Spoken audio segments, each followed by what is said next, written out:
Sejam bem-vindos a mais um episódio do podcast Papo de Milhões. E hoje nós temos um convidado especial. É o nosso primeiro episódio da nossa retomada. Então nós iniciamos esse projeto lá em 2022 e agora em 2026 nós estamos retornando. Retornando com um assunto importantíssimo para você, empresário, empreendedor. E claro, para falar sobre esse assunto nós vamos trazer um especialista, um cara que manja muito. Seja bem-vindo, doutor Rafael Emiliano. E hoje o nosso Papo de Milhões ele vai se transformar no Papo de Sócio. Vocês vão entender por que Papo de Sócio. Seja bem-vindo, se apresente. Quem é o doutor Rafael Emiliano? Fale aí para nós um pouquinho. Boa noite, Thiago, tudo bom? Obrigado pelo convite. Bom, a gente tem um escritório, né, além de outras coisas, mas como o foco é o Papo de Sócios aqui, eu vou falar sobre o escritório, né, Emiliano de Almeida Advogados Associados, que trabalha com construção civil, imobiliário e empresarial.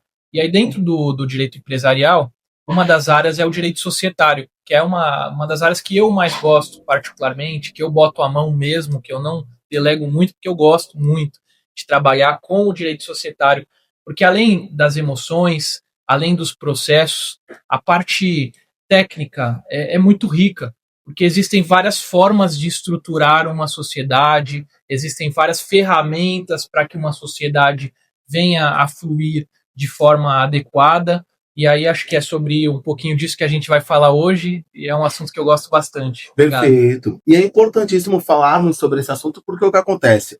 A maioria dos empreendedores, quando eles vão iniciar a sua jornada, eles vão ali ter o seu sócio, e geralmente, eu falo por experiência, aconteceu isso comigo, geralmente quem vai fazer o contrato da sociedade desse empreendedor é o contador. Só que nós estamos falando de um contrato, uma área do direito, e não uma área contábil.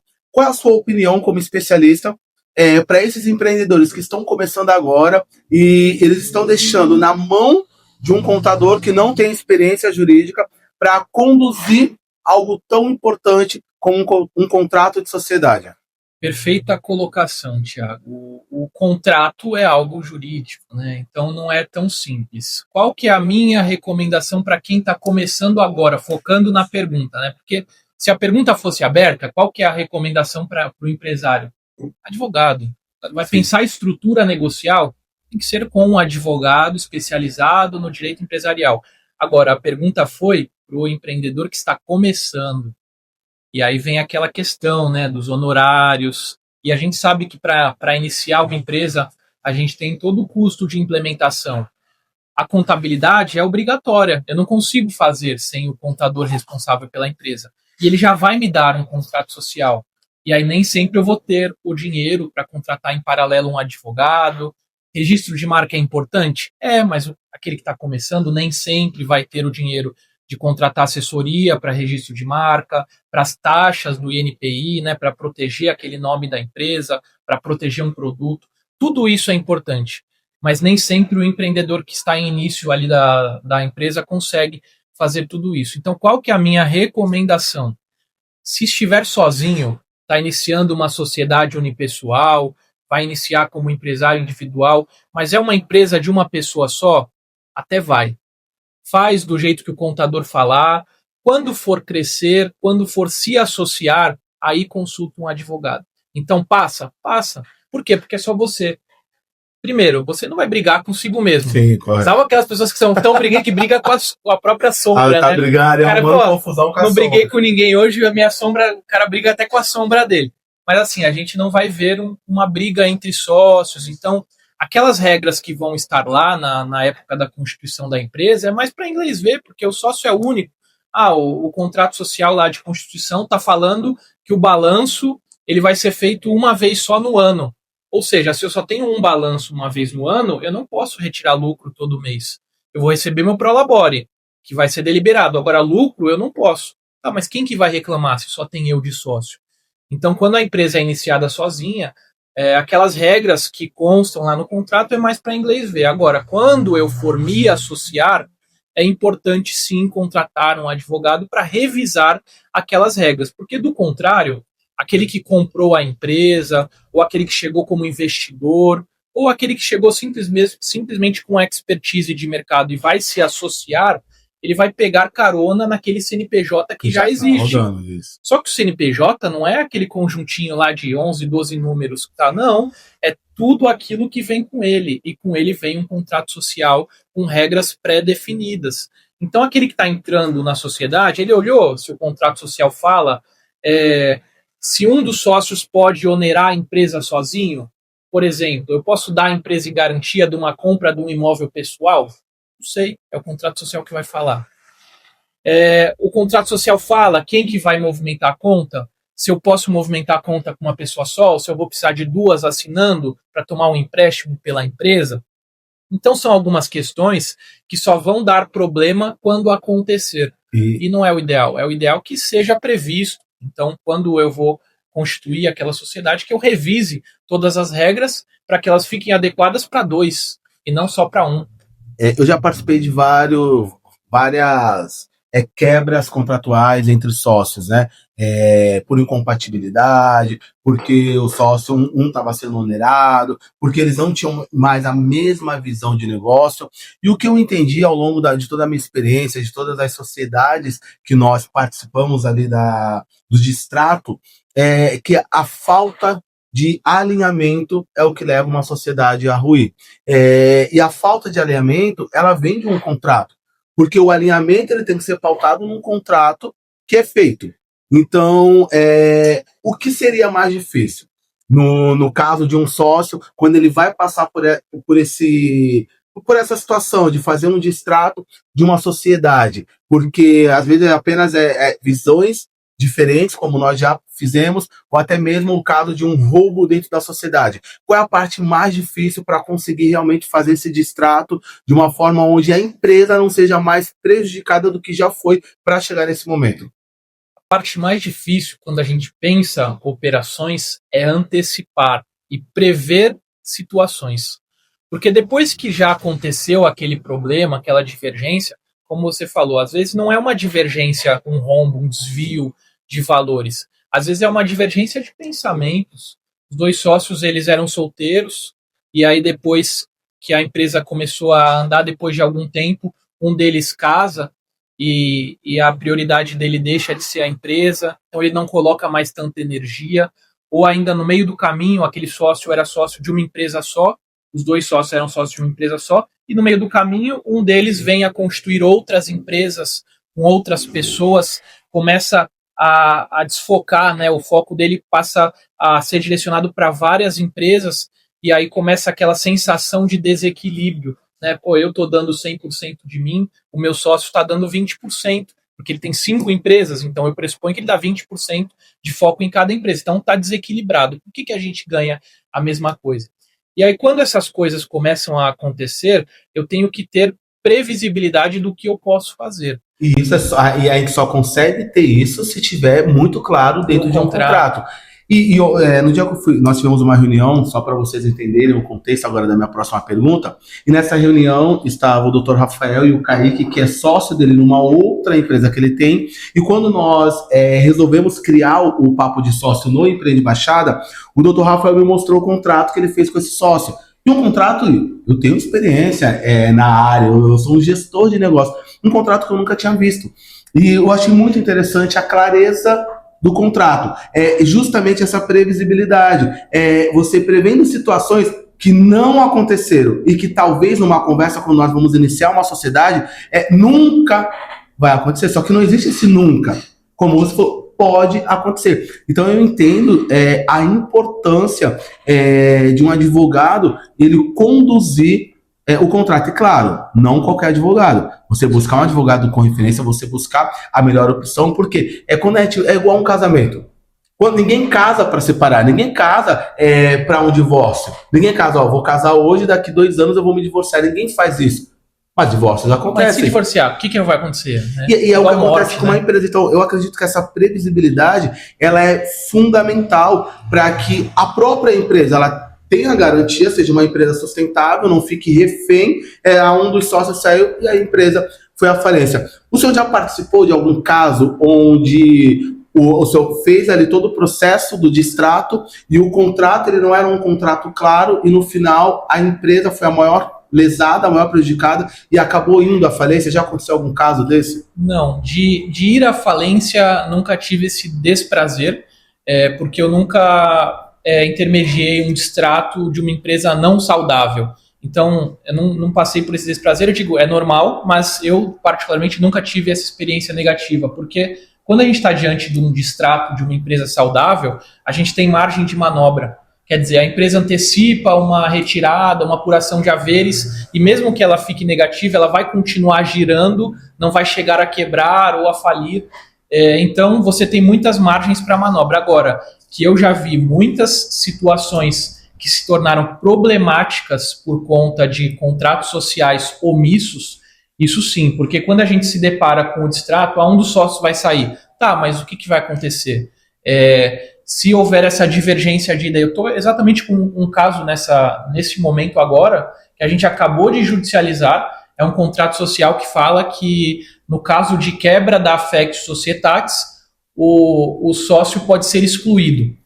O que é a quebra da affectio societatis? Eu ia perguntar isso agora, pelo amor de Deus. Vamos lá, traduzir. É um conceito básico do direito empresarial, que nada mais é do que a afeição entre sócios.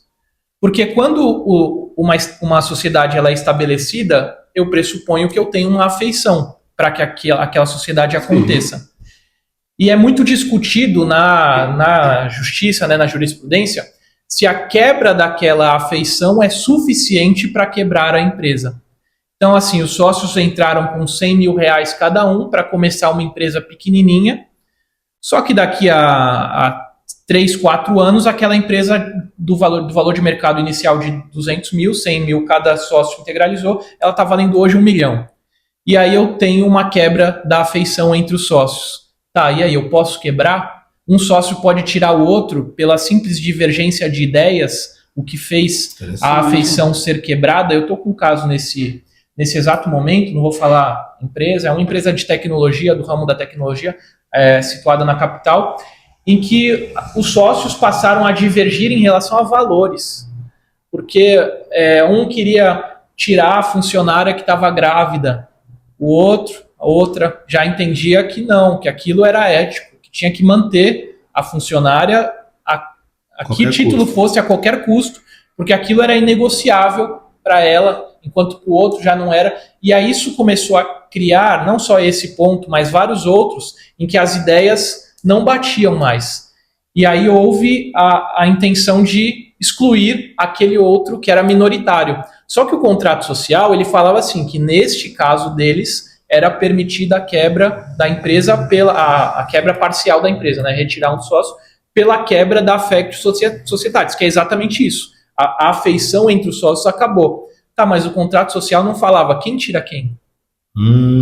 Então é legal, o contrato social, ele me dava respaldo para isso, porém só não dava o poder de quem iria fazer. Quem tira quem, como que vai acontecer isso, tem que ser deliberado, qual que é o quórum.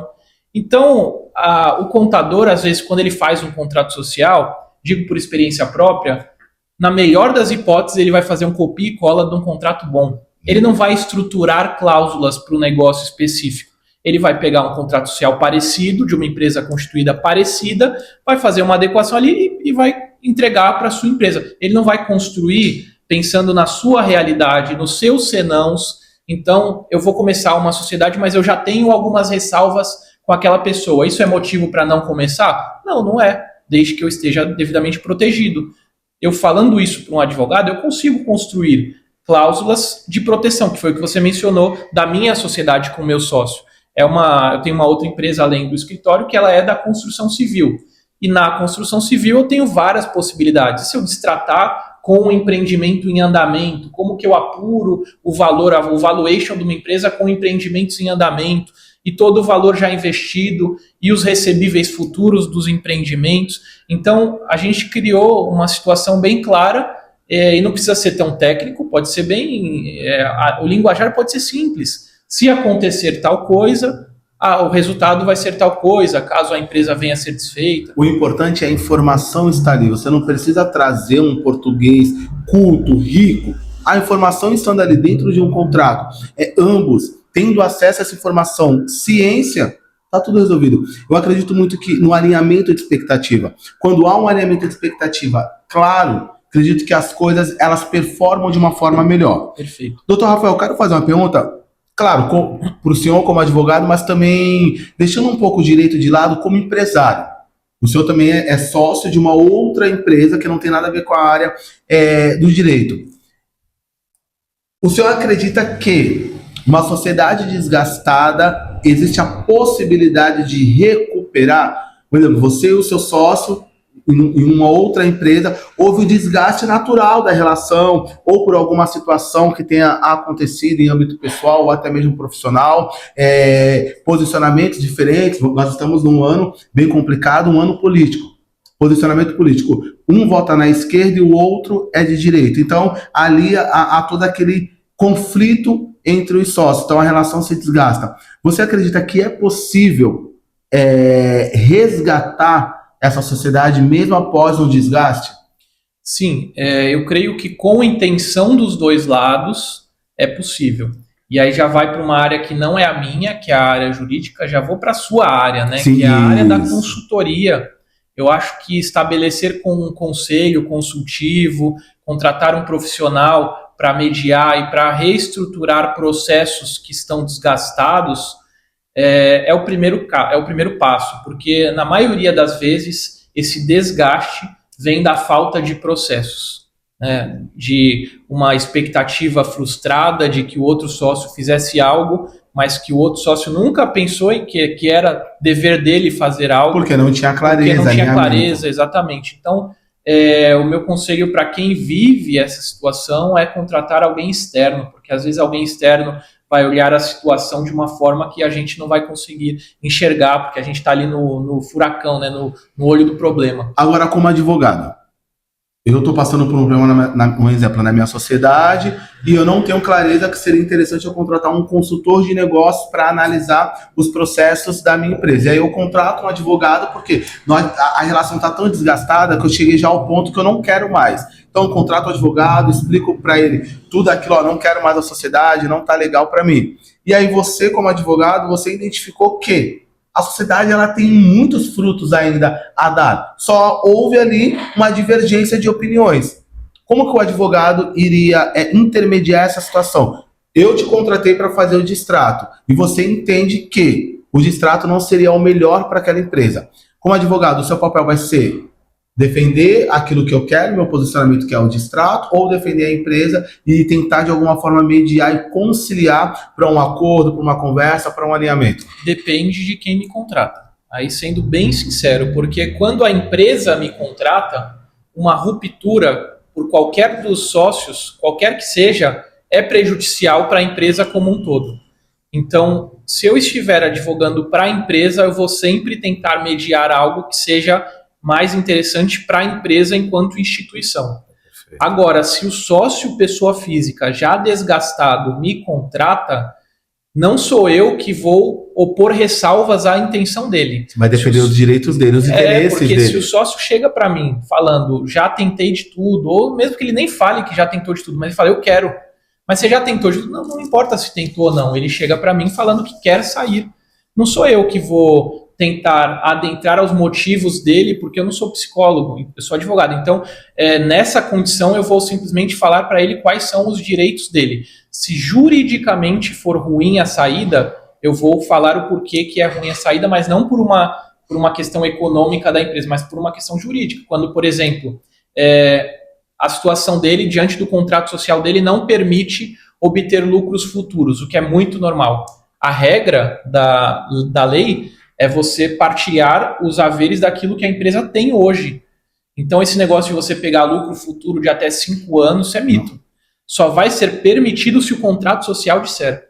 Aí você vê a importância do contrato social, porque o direito empresarial ele é ramo do direito privado. Não tem nenhuma regra na lei que é geral. Tudo vai remeter para o que o contrato social disser. E na omissão do contrato social, eu tenho lá a lei falando que eu só posso receber aquilo que a empresa tem de ativo atual e nunca antecipar lucros. Aí eu vejo a situação daquele sócio e percebo, a empresa está com um bom lucro para retirar daqui a 2 anos, porque fez uma venda de carteira, alguma coisa assim que vai voltar, ou um investimento que investiu muito e o retorno vai ser daqui a 2 anos, e o sócio chega para mim falando isso, fala, a gente investiu muito, eu com a minha cabeça de empresário, eu já vou logo olhar aquele contrato social, ligar uma coisa com a outra e falar, olha, se a empresa acabou de desmobilizar muito capital, a empresa tá no zero. Por quê? Porque ela está esperando um retorno de investimento.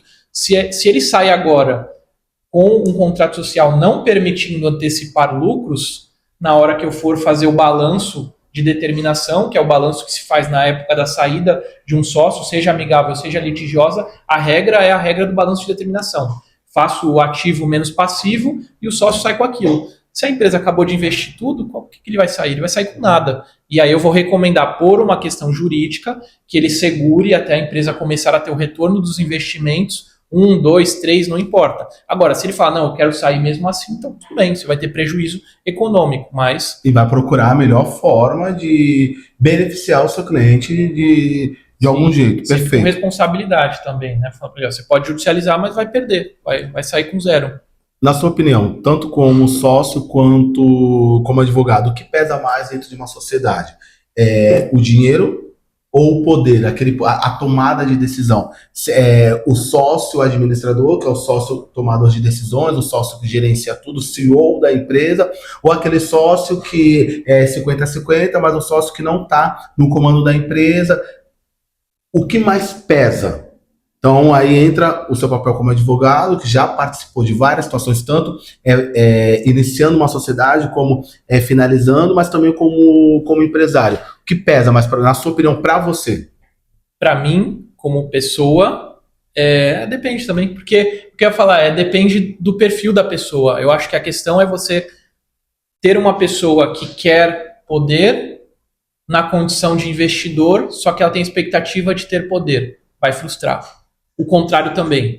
É uma pessoa que tem o poder, mas ela não queria ter que decidir tudo, ela só queria receber e vai frustrar também. Então, por exemplo, eu tenho 2 negócios ativos hoje. Em um deles, que é o escritório, que é a minha paixão, que é o que eu estudei para fazer desde sempre, eu tenho o poder da decisão. Executar, eu executo bastante também. Agora, no meu outro negócio, eu não quero ter poder. No meu outro negócio, eu tenho um sócio que é absolutamente capacitado para a construção, ele é engenheiro, e eu me reservo a entender que ele é melhor que eu nisso. Então, eu quero que o poder seja dele. Ali eu já quero ser só capitalista, né, que é o sócio de investimento. Participo de algumas coisas, mas se ele der a palavra dele e falar que eu estou viajando, eu Perfeito. Vou ter a minha reserva e falar, não, então você tem razão, você segue. Vamos melhorar a pergunta e dificultar um pouco mais. Eu super entendi, legal, como sócio investidor eu também jamais iria querer trabalho, eu entrei com capital, porque provavelmente aquele sócio, ele tem um conhecimento, mas não tinha capital suficiente para iniciar o negócio, então eu não vou gastar energia ali, a energia Exatamente. Que eu gastei foi meu dinheiro, eu gasto energia naquela minha empresa que eu vou ter como a minha empresa principal, legal. Só que, e quando você é sócio de uma empresa, você injeta o mesmo valor que o teu outro sócio, você realmente não tem o conhecimento é dele, mas com o tempo você acaba ali tendo facilidade para absorver informação, conhecimento daquele segmento, só que você não tem o poder, você tem o dinheiro, você ganha ali os seus dividendos, legal, mas você não tem a tomada de decisão. Eu já participei de algumas situações onde sociedades foram desfeitas, porque um sócio dominante, então o negócio era dele, a expertise era dele. O outro sócio tinha o capital. Montaram uma sociedade, começaram a crescer, a ter sucesso. Um sócio sempre deixou claro, não quero participar da tomada de decisão, não quero decidir, mas ele trabalhava, era operacional, estava junto com o sócio dele. E hoje eles estão vivendo uma ruptura na sociedade, estão desfazendo a sociedade e este sócio vai se tornar colaborador da empresa. Só que aí a grande questão eu participei, conversei com ambos os sócios, o que eu ouvi do sócio que vai sair é que nunca me deram poder. Eu nunca pude decidir nada, eu nunca pude participar da tomada de decisão, tudo era fulano que decidia, só chegava para mim assim, ó, tá feito, pronto. Só que aí eu analisei tudo, todo o processo, e falei, mas no início, não foi você que quis isso? Ah, mas eu sou tão sócio quanto fulano, por que eu não decido também? Eu falei, mas calma aí, mas no início Começou assim. era dessa forma. Como mediar essa situação? Porque neste momento, um dos sócios ele não quer mais só o dinheiro, ele queria decidir também. Só que como não foi combinado, isso não foi claro, ele começou a se frustrar. E eu estou falando de uma sociedade, deve estar em torno de uns 4 anos. E de muito resultado, que era um negócio pequeno que se transformou num grande negócio. Então, como lidar com essa situação? Nesse caso, foi algo que foi combinado, mas cujo tempo mudou a opinião de um dos sócios e isso trouxe uma assimetria, vamos dizer assim, né? Um desequilíbrio na relação. Nesses casos, eu acho que o sócio precisa abrir o jogo e falar, olha, eu tenho o retorno financeiro que eu esperava, mas isso hoje já não é mais suficiente. No começo, de fato, eu não queria poder, mas hoje eu quero poder. Existe possibilidade de eu ter poder? E dentro das sociedades, o direito trata isso como direitos patrimoniais e direitos políticos. Um sócio pode ter só direito patrimonial sem direitos políticos. A gente pensa que o direito de voto, por exemplo, é inerente ao sócio, mas não é. Então eu vou ter... existe a figura do sócio administrador, que é o sócio que decide. Mas mesmo o sócio não administrador, que é aquele sócio que é o sócio de capital, ele tem o direito de voto. Então eu vou fazer uma deliberação, todos podem votar igualmente.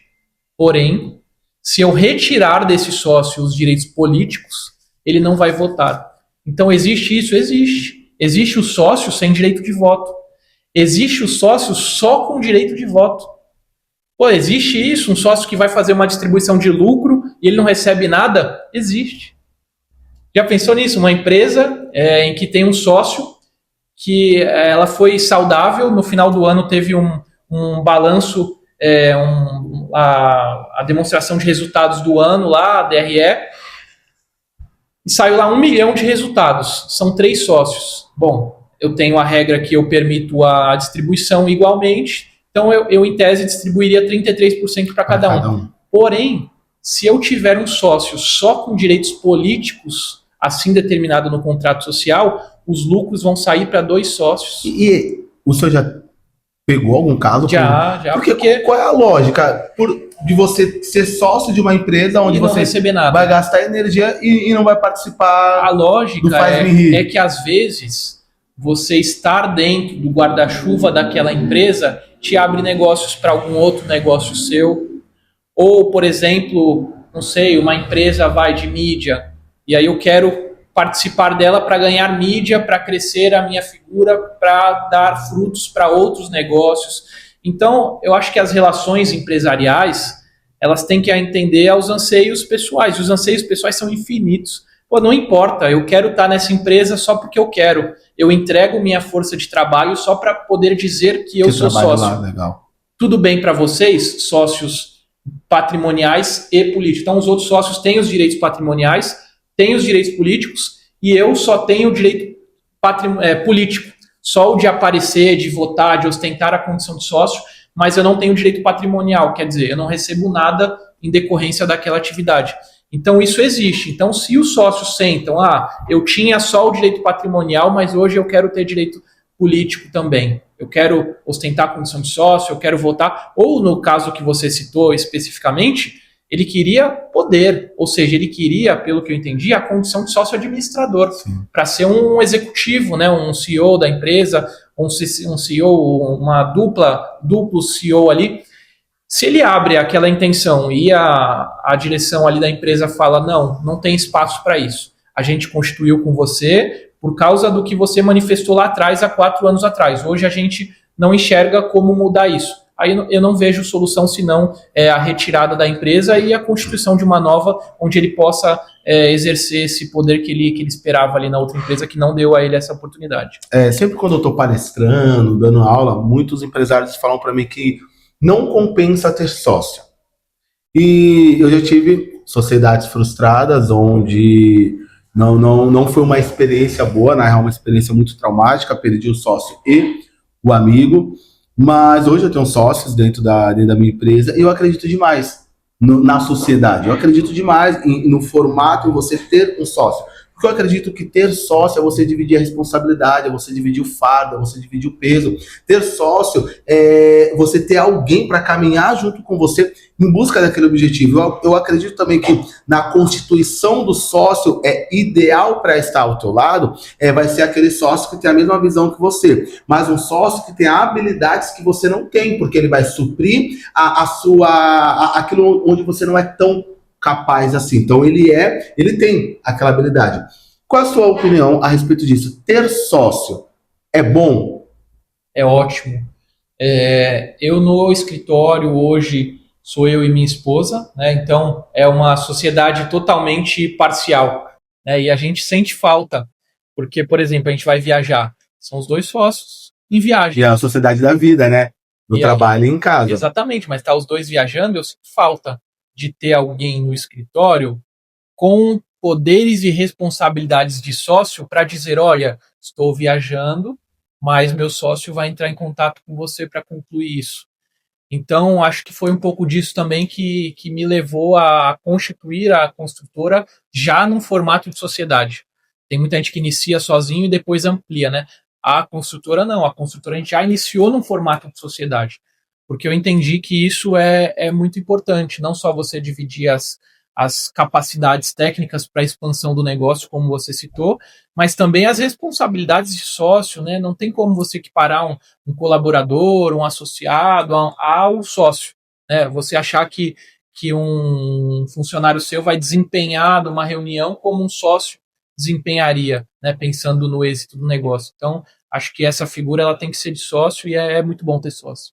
Eu acredito muito, eu falo isso para as pessoas, que as pessoas elas vêm de um ambiente e de uma cultura que deu errado para mim, então todos os outros vão ser iguais. Às vezes, na real, faltou um advogado do teu lado, te direcionando para aquilo que é o melhor, faltou clareza, um alinhamento de expectativa, então não é que vai sempre dar errado, não é que é ruim. Você teve uma experiência ruim, mas isso não quer dizer que o conceito sociedade é algo ruim. Eu, particularmente, eu acho muito, muito bom, porque é como você falou, cara, você tá fora, tem alguém ali que pode responder por você, você precisa dividir a carga que tá pesada, e a nossa jornada, a jornada empresarial, ela é difícil. Ela tem os seus dias de glória, mas tem os seus dias de luta também. Então, quando você tem alguém que é diferente da tua equipe, um exemplo, você chega no final do mês, você não tem, olha, os boletos, o valor é maior do que o que tem em conta. Você vai compartilhar com a tua equipe, chamar o teu time, fazer uma reunião e falar, pô, o pessoal não tem, não. Agora, quando tu tem um sócio, você consegue dividir essa dor. E aí, além de ter você pensando, você tem o teu sócio pensando também, calma aí, qual a estratégia, qual o caminho nós vamos seguir. Doutor Rafael, qual é o conselho que o senhor dá para quem está começando agora uma sociedade? Para quem está aí nos acompanhando, nos assistindo e por alguma razão está iniciando uma sociedade na parceria, uma sociedade na camaradagem, uma sociedade verbal. Nisso eu sou totalmente contra.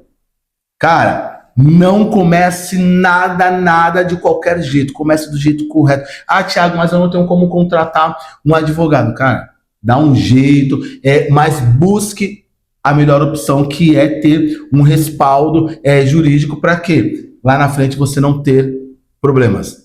Nós tínhamos um cliente, era uma loja de roupa, e até hoje um grande parceiro, um grande amigo, e eles tinham uma sociedade de amigos de infância. E aí eu saí com um dos sócios, né, e perguntei, pô, mas e aí?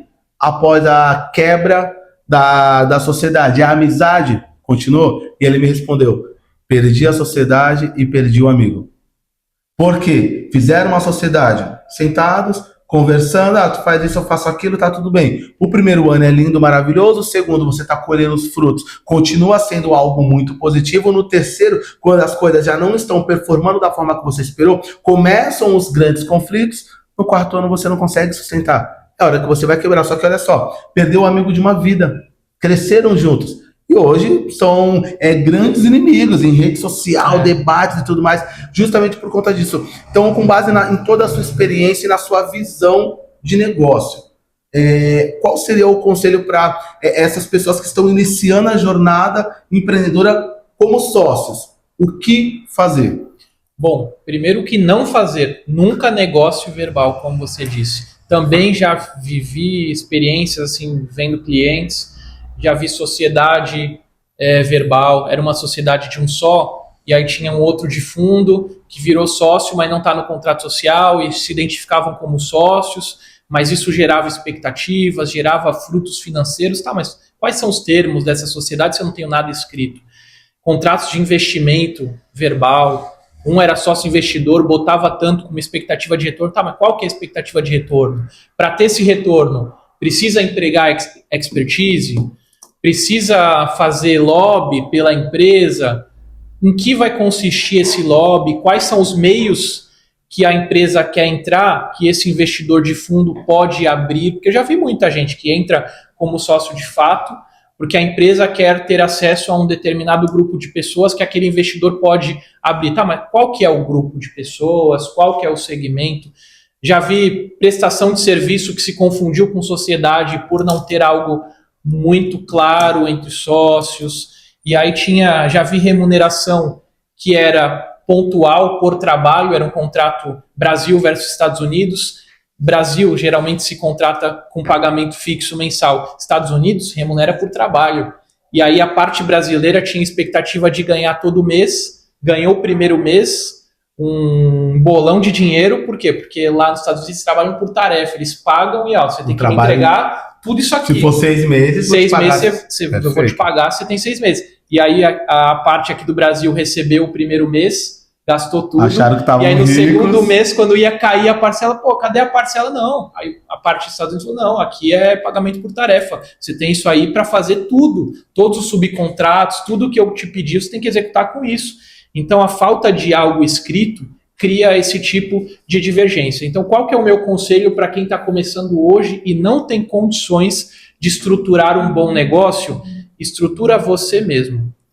Ah, mas o contador, eu não sei. Faz do jeito que você sabe, mas coloca por escrito tudo que você acha que pode dar problema. Então manda para o contador, olha, se a empresa não der certo por esse motivo, cada um vai sair no mínimo com o que investiu.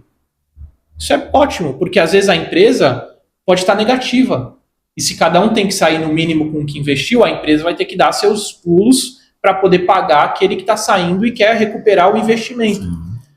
Nunca vai poder sair com, no mínimo, 2 vezes por ano de atuação o que investiu. Então, investi 100, estou saindo com 3 anos de empresa, então tenho que multiplicar esse 100 por 3. Cria uma fórmula dentro do segmento que faça sentido. Porque mudou o segmento, muda o sentido das coisas. Muda o tempo de retorno, o tempo de maturação de negócio. Cada negócio tem o seu tempo de maturação. Então, os players que entram ali, eles sabem qual que é o tempo de maturação do negócio deles, qual que é o grau de investimento necessário para alcançar um bom resultado. Então, ninguém melhor do que o próprio player para dizer para o contador tudo aquilo que ele quer que conste. E manda mesmo. Uma pergunta pessoal, curiosidade minha. Dentro desse contrato que eu vou fazer, eu posso colocar algumas cláusulas de acordo com aquilo que eu acredito, com a minha visão de mundo, de acordo com meus princípios, com os meus valores, ou eu tenho que fazer como se fosse um contrato padrão, ou não, ou aquilo que eu sou, porque, um exemplo, eu vou falar da Eleve. A Eleve tem a consultoria, eu fundei a Eleve, eu iniciei, 1 ano depois o Gustavo veio para trabalhar comigo, e na sequência nos tornamos sócios, temos contrato social. Primeira coisa que nós fizemos foi o contrato, fiz com o contador, mas foi a primeira coisa que nós fizemos. Mas eu sempre senti falta dessa identidade do Thiago dentro de um contrato social. Um contrato social, quando nós fizemos há 5 anos atrás, foi um contrato social padrão, o que qualquer outra empresa de qualquer outro segmento teria. E hoje, eu gostaria muito que esse contrato social tivesse a minha identidade, tivesse as minhas razões pela qual eu criei essa empresa, o porquê que eu tenho há 7 anos essa empresa, porquê que eu faço o que eu faço. Por mais que eu tenha outros sócios hoje dentro do nosso contrato, eu quero saber, é possível eu colocar essas cláusulas de acordo com aquilo que eu acredito? é muito possível e diria mais, é recomendável. O direito societário, dentro do direito empresarial, a gente tem vários subnichos. E um deles é o direito societário. A constituição de empresas é um dos lugares onde a liberdade de estabelecer regras ela é mais elevada do que em qualquer outro lugar do direito. Por quê? Porque eu posso colocar ali qualquer coisa. Então, vou te ilustrar com um exemplo. Não sei nem se eu posso falar sobre isso, mas religião. Posso citar religião? Fica à vontade, aqui Só o convidado que manda. Para vocês entenderem de forma bem didática, assim, tá? É uma empresa em que um dos sócios é cristão e o outro também é cristão. É uma empresa de dois. E aí eles colocam lá no contrato social, considerando que os sócios frequentam a igreja tal. Eu amo isso. Como você falou, as minhas razões pelas quais eu constituí a empresa. Isso é excelente, eu amo os considerandos. Considerandos são regras não vinculativas, que elas não são regras propriamente ditas do contrato. Então eu vou começar lá. Cláusula primeira, cláusula segunda. Os considerandos vêm antes de tudo isso. Porque os considerandos são reflexos das razões pelas quais as partes estão estabelecendo aquele contrato, aquela sociedade.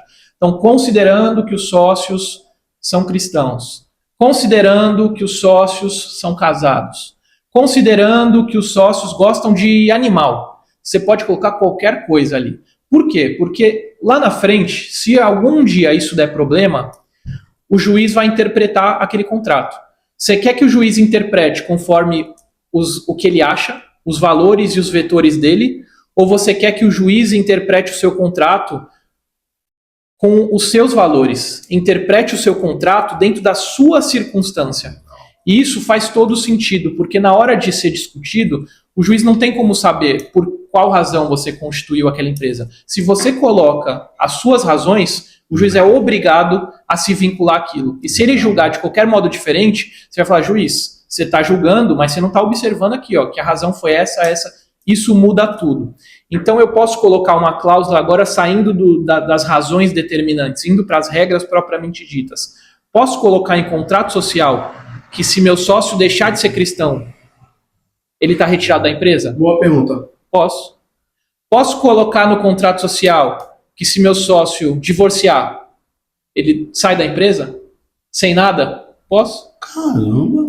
Posso colocar que ele sai com o dobro do investimento dele? Posso. Posso colocar que ele sai com 5 anos de projeção de lucro? Posso. Por quê? Porque eu posso tudo. Então, o contrato social é aquilo que está ok para ambos os lados. Legal. Então, se aquilo foi conversado, aquilo faz sentido dentro da dinâmica entre sócios, e os sócios assim quiserem, posso. Só que aí, eu vou voltar naquele caso que eu falei. Um dos sócios vai sair, tá? Mas quem? Quem que compra a parte de quem? Claro. Vai ser compra da parte de alguém ou um dos dois vai sair sem nada? O outro vai comprar a parte dele? Tá, e se vai comprar, quem que vai comprar? Eu tenho que estabelecer isso. Quem vai comprar é o minoritário? É o majoritário? É quem saiu da igreja? Então tudo isso tem que estar muito bem estabelecido, inclusive a forma de quantificar. Tá estabelecido que se sair daquela igreja, continuou sendo cristão, mas saiu daquela igreja, legal, vai deixar de ser sócio. Ok, tá lá. Tá lá que quem permaneceu na mesma igreja é que vai permanecer como sócio, e o outro sai. Tudo bem, tá lá. Mas qual que é o valor que vai ser pago pelas cotas dele? Aí não tá lá. Aí não valeu de nada. Só aí vai bater na junta comercial, tá, mas eu posso retirar, mas na hora de quantificar as cotas de quem está saindo, não tem lá a regra. Aí vai virar briga judicial. Muito, muito interessante. Eu não tinha ideia. E olha a importância de você, empresário, entender um pouco mais. Não é só sobre vender o teu produto ou vender o teu serviço. Vai além. Ter uma empresa, eu sempre falo, vai além de saber vender o meu produto, o meu serviço. Ter conhecimento básico do direito empresarial, de uma sociedade muito bem constituída, pode salvar o meu negócio. Pode salvar o meu futuro, porque se eu não faço um contrato da forma que nós estamos falando aqui, dificulta demais a minha vida. E a nossa última pergunta é a pergunta que nós vamos fazer para todos os convidados. Foi o Rogério que criou essa pergunta, eu achei muito interessante.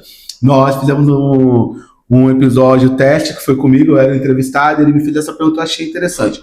O nome do nosso podcast é Papo de Milhões.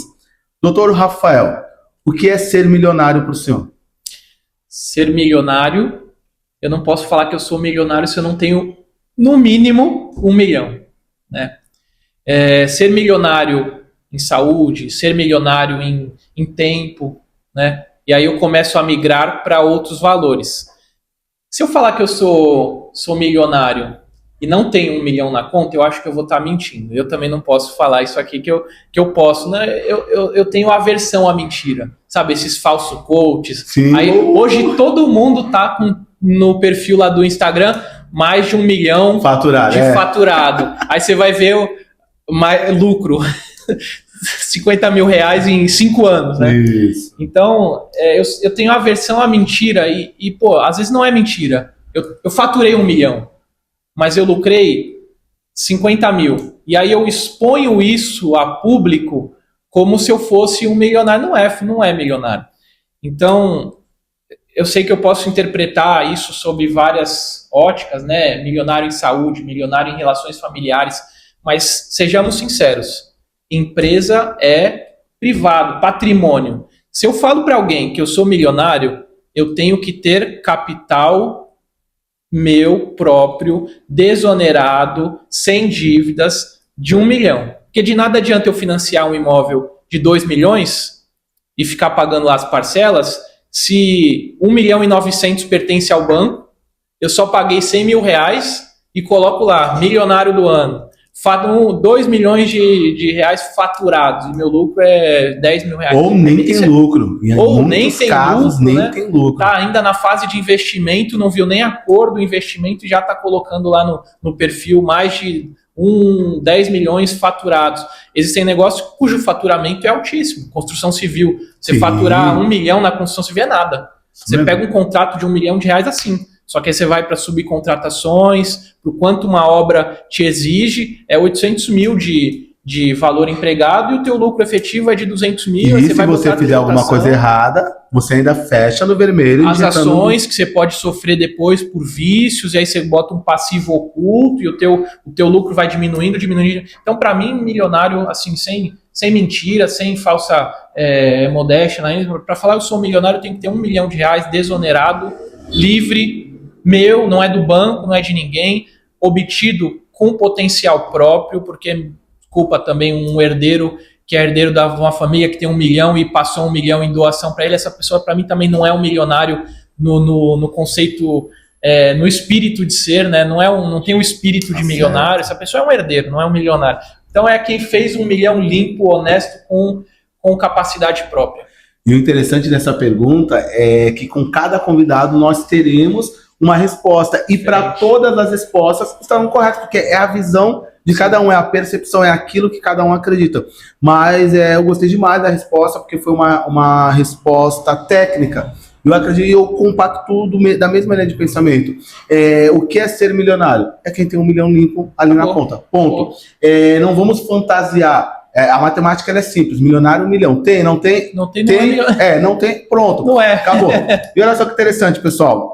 O Papo de Milhões com o Dr. Rafael se transformou num papo de sócio. E no dia 13 de abril, próxima segunda-feira, nós estaremos em Santos, no Empreende Baixada, e numa conversa que nós tivemos, nós criamos um projeto avulso que vai estar, um painel que vai estar dentro do Empreende Baixada, onde nós vamos discutir um pouco mais sobre sociedade. Lá nós teremos outras pessoas também, o Dr. Rafael vai conduzir ali o painel com toda a expertise que ele tem, mas nós teremos ali outras pessoas, sócios falando do sucesso da sociedade, mas nós teremos também pessoas falando do fracasso que é ter uma sociedade. Nós vamos mostrar a vida real, como é ter uma sociedade. Nem tudo são flores. A internet, não sei se o senhor vai compactuar comigo, mas a internet romantiza demais as coisas, né? Como se eu falar, as pessoas faturaram 1 milhão, coloca lá, 1 milhão faturado. Mas tá, e sobrou quanto?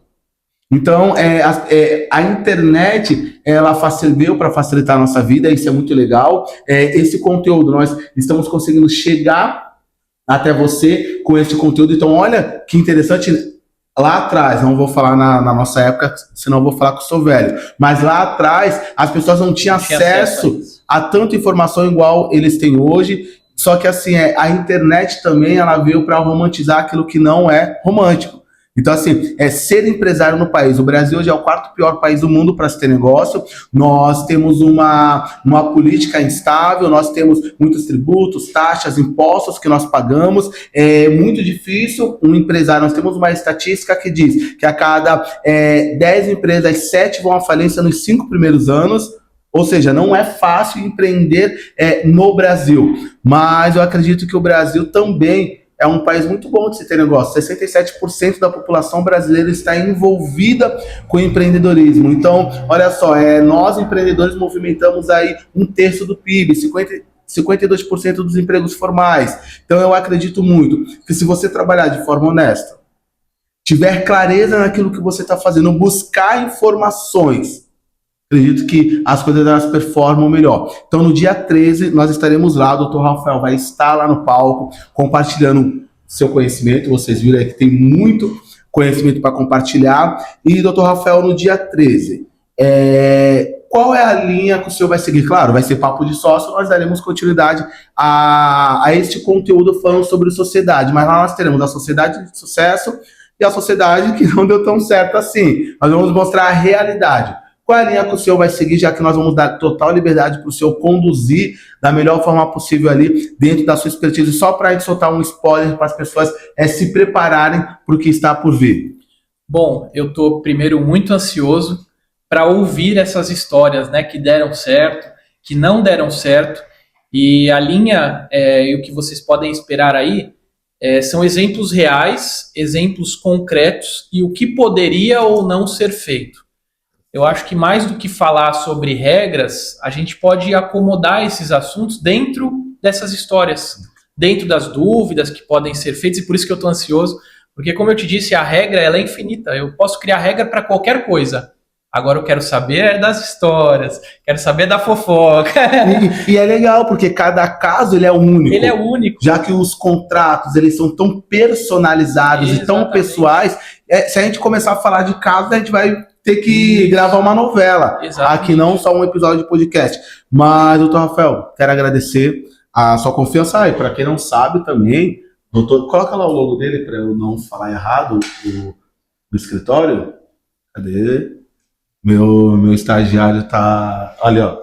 Emiliano de Almeida, Advogados Associados. Para quem não sabe, o Dr. Rafael ele acredita tanto no empreendedorismo, que ele é um dos patrocinadores do Empreende Baixada. Então, não só ele, como a associação que ele faz parte, que hoje ele é presidente, fala também da associação que vai estar lá, juntamente com o senhor, né? Alguns representantes estarão lá. E o quão importante é para vocês, tanto o seu escritório de advocacia, o senhor trouxe o seu sócio para participar ali e a associação vão participar do Empreende. Por que apoiar essa causa, apoiar esse projeto e esse evento? Bom, esse evento é um evento de empreendedorismo. Se a área do meu escritório fosse previdência, talvez fizesse um pouco de sentido, porque o empreendedor paga muita contribuição previdenciária, né? Agora, quando se pensa que a área do nosso escritório, uma das principais áreas dela é o direito empresarial, a relação entre sócios, a estruturação de negócios, isso tem tudo a ver com empreendedorismo, porque empreender é um negócio. E a gente atua principalmente na área de negócios, na área de estruturação de projetos, de empresas. Então, para a gente, esse é o meio adequado. Agora, a Associação de Negócios do Brasil, a ANB, que é também apoiadora oficial do Empreende Baixada, ela é uma associação de empresários. Então, esse meio também é o meio onde a gente precisa estar. A gente precisa contribuir histórias, contribuir com as nossas dores, com o que deu certo, com o que não deu certo. Porque é como você disse, os sócios, às vezes, eles não têm com quem falar sobre determinado assunto. E esse ambiente, quando eu reúno tomadores de decisão, eu não tenho mais ressalvas, né? Eu não tenho mais por que não falar das escolhas difíceis que eu tenho que fazer em relação a colaboradores. Eu preciso tirar mas eu não vou falar disso dentro da minha empresa, porque eu posso estar falando para quem está sendo retirado do quadro. E quando eu estou entre pessoas que tomam decisões, elas entendem melhor isso, essa dificuldade, essa dor e o que está por trás de tudo isso, né? nem sempre uma decisão de tirar alguém é algo que a gente quer, né? E o que parece estratégico e às vezes para quem está ali na empresa parece que quero tirar, não vou com a cara do fulano, né? Então, esses ambientes que reúnem pessoas que tomam decisões, eles são ambientes que eles acolhem, porque eu estou falando com pessoas iguais, que sentem as mesmas dores e que vivem a mesma luta. Então, esse é o lugar onde a associação precisa estar, e por isso que a gente está apoiando, e nossos membros vão lá também prestigiar. E aí, é um prazer poder contar com o Dr. Rafael. Teremos outros episódios do Papo de Sócio, acredito que é algo muito bom, é um conteúdo relevante que pode impactar e mudar a história do seu negócio. Quero agradecer pela audiência, agradecer a todos vocês, mais uma vez, Dr. Rafael, obrigado por aceitar nosso convite, pelo desafio de ser o primeiro nessa retomada do podcast. Todas as quartas-feiras, às 20 horas, nós teremos um episódio novinho aqui, sempre. Vai sentar ao nosso lado, à nossa frente, um empresário que vai compartilhar seus erros, seus acertos. Hoje o Dr. Rafael não compartilhou nenhum erro, porque ele veio como especialista falando sobre sociedade, mas numa próxima oportunidade vamos falar sobre nossos erros, porque erramos também na tomada de decisões, que é tão importante para aqueles que vão nos acompanhar. Então, continue nos acompanhando toda quarta-feira, às 20 horas, um episódio novinho para todos vocês. Doutor, obrigado. Deus abençoe. Sucesso para nós. E teremos mais papo de sócio, porque é necessário e nós precisamos falar, sim, sobre sociedade.